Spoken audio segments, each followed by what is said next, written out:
মা, মা। এই ওয়ার্ডটা শুনলে তোর সবার আগে কি মাথায় আসে? মাম্মা।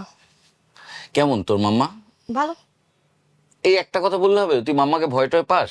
অবশ্যই। আমি দেখেছি খুব ভয় পাস। মাঝে ভয় পাওয়া তো একদিক দিয়ে উচিত।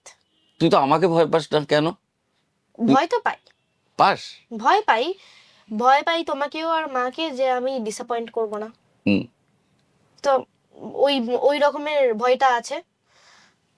আমি তোমাদেরকে ওরকম করে ভয় পাই না যে ও আমার এটা হয়েছে আমি তোমাদেরকে বলতে পারবো না। না, personally but I am very happy about আমি তোমাদের দুজনের সাথেই খুব ট্রাস্ট করতে পারি।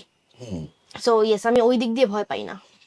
মার সাথে তোর ফেভারিট কয়েকটা মেমরি বল। ফেভারিট কয়েকটা মেমোরি, এক নম্বর তো হবে ভেকেশন। স্পেসিফিক্যালি আমি বলবো ভুটান ভেকেশন।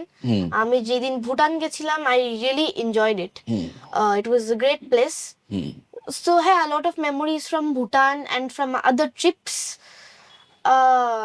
একটা বলতে পারি হচ্ছে একবার মায়ের একটা বাড়িতে শুট চলছিল আর আমি মাকে বলেছিলাম যে আমার জন্য রেকর্ড করে দেবে, আর মা আমার জন্য স্পেশালি রেকর্ড করে দিয়েছিল। সো ওটা আমার মনে আছে, আই ডোন্ট নো ওয়াই। খুব আগে আগে হয়েছিল কিন্তু মনে আছে।